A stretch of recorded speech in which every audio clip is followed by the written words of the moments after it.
before, let me just tell you right now, I don't do Zig Ziglar, power positive thinking, let's put some lipstick on a pig and sell some kind of speech. And I don't have any self-esteem, so frankly, I don't care if you have any by the time we're done here either. What I do try to do, though, I've almost hit 1,000 of these now. By the end of the year, I'll hit number 1,000. And my agenda is the same as it's been since 1997, and that's to try to give my audience a toolkit of information to help them and their clients and their families make good investment and business decisions. This is not a political rally, but I can't help but talk about government. And so, thank you very much. Appreciate it. I can't help but talk about government because it's a big part of the economy and it's a big part of the question about jobs for 2011. I sat in all day yesterday listening to meetings. I love coming to this.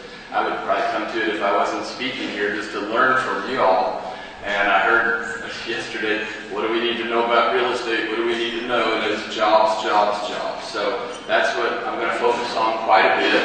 And I can't help it, but politics are a factor in that. So let me tell you right up front, I was born in Kansas. Even though I've got a beard and I've been at universities now for almost 30 years, I was born a Republican. I can't help it. But 2 years ago, I changed parties and now I'm a registered cynic. I don't believe any of them, all right? So, that's the best go signal I bet I mentioned last year about the go signal I got in Nashville at the Bluebird Cafe. It was right that the S&P was at about 700 or 750. It hadn't quite gone down to the bottom yet at that point. But I'm at the Bluebird Cafe with my wife, and this singer-songwriters playing music. And, country music people, they always talk about, I lost my dog, I lost my wife, I missed my train. And all of a sudden, this singer-songwriter guy starts singing, bail out, who's going to bail me out? And I got goosebumps. If I had owned a BlackBerry, I was going to call my broker and say, let's go all in, because once you hear this from singer-songwriters in Nashville, it's time to start buying again. And then after he got done with that song, he looks up at the audience and goes, this recession is worse than my first divorce. I've lost half of my money and I still got my wife. and after I heard that, I thought, that's when I really want to go all in. If I'd had encouraged my convictions, I'd have bought in with an S&P at 700 and then watched it go to 666 and then up to 1100 or whatever it is. So anyhow, that's what I want to talk about today in the time I have with you. Let me tell you this.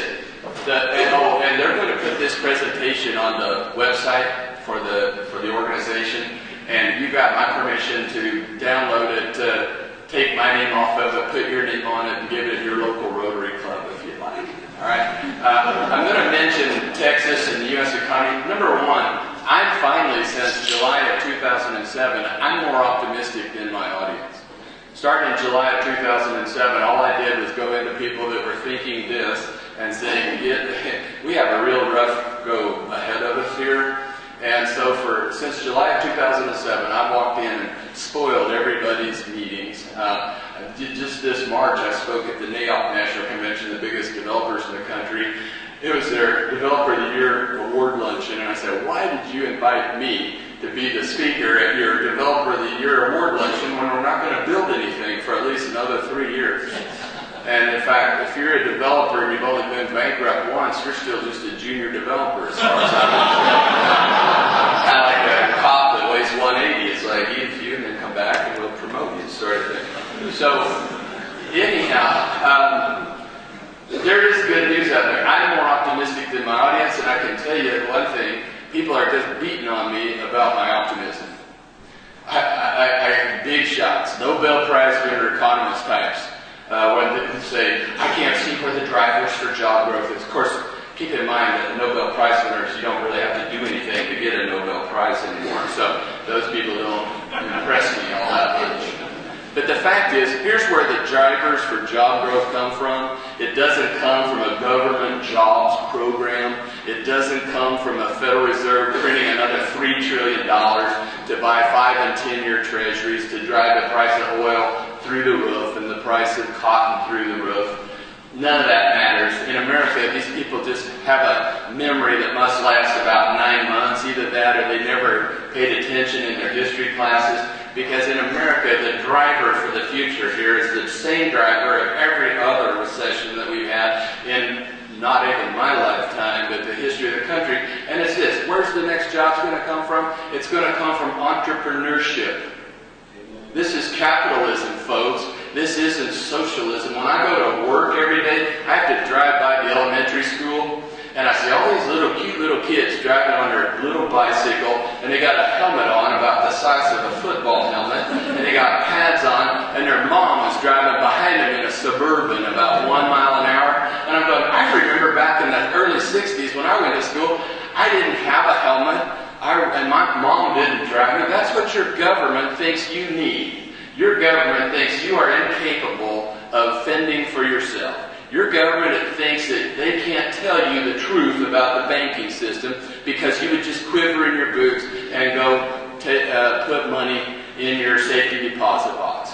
And so it's just kind of pathetic to watch here. I remember the first time this happened to me, I was about 8 years old. I don't know, some of you are old enough to remember shooting firecrackers. Do you remember how dangerous that was? Can you believe they used to let us shoot firecrackers? And then 2 kids blow one up in their hand, and then none of us can shoot firecrackers for the rest of our lives? It's like, now to say that's exactly what your government thinks of you. You can't shoot firecrackers. You can't do this. You can't do that. And you're incapable of resolving the economy. Only Ben Bernanke. You want to see what the biggest risk is for the next 6 months? The biggest risk for the next 6 months, besides the fact that we have an election that you might think is good for the country, and then you find out we've just replaced 60 old morons with 60 new morons. Okay?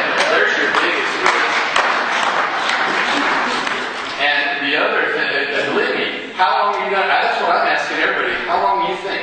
Okay, you think Congress is going to change. You think that's going to be good. The market's priced that in. You think that Ben Bernanke could print another $1 trillion with QE2. The market's already priced that in. 2 things that I want to watch, guideposts, is how many days are you going to give the new Congress to decide whether or not it's just more of the same? A month? A week? One day up here in the front?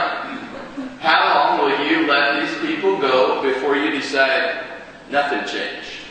I hope it does. My optimism is it will change. I have a basic confidence in America. One thing I learned is investment advice is never short America for very long. It's been a bad bet, at least in my lifetime. And I just learned another investment theorem that holds about as good as death and taxes, and it's this. I just learned this a year and a half ago. Americans do not tolerate deferred gratification. You can invest in that one too. We just don't go for it, you know? So anyhow, that's the big risk. I don't know how long. I'm thinking a month. So you have an election in November, you install them in January, and I'm thinking that for my mind, I'll give them 30 days. And then I'm going to be assessing whether all we did was put some new morons in place. And if we did, that's going to be bad because every business person in this country is betting on an election that matters. And the other big risk issue is everybody, almost 100%, is still betting that Ben Bernanke can save everything. You don't expect Congress to do anything. Even though Bernanke and all his buddies at the Fed, presidents of the banks, they always say, hey, look, this isn't just monetary policy, we got fiscal problems here too. Well, nobody understands that. American people don't understand what fiscal problem means. It's not in the reality shows. That'd be the great new reality show. Take Bill Shatner and a couple other people and put them in Congress to try to solve the thing. Now that would be pretty good, but the fact is, Ben Bernanke cannot solve it on his own. It's a fiscal problem. He says it, everybody else in the Fed says it, and what that means is, you and I know we have zero confidence that Congress can solve anything. So all of our faith and hope is in Ben Bernanke. And he's fired all his cannons. You can't get interest rates below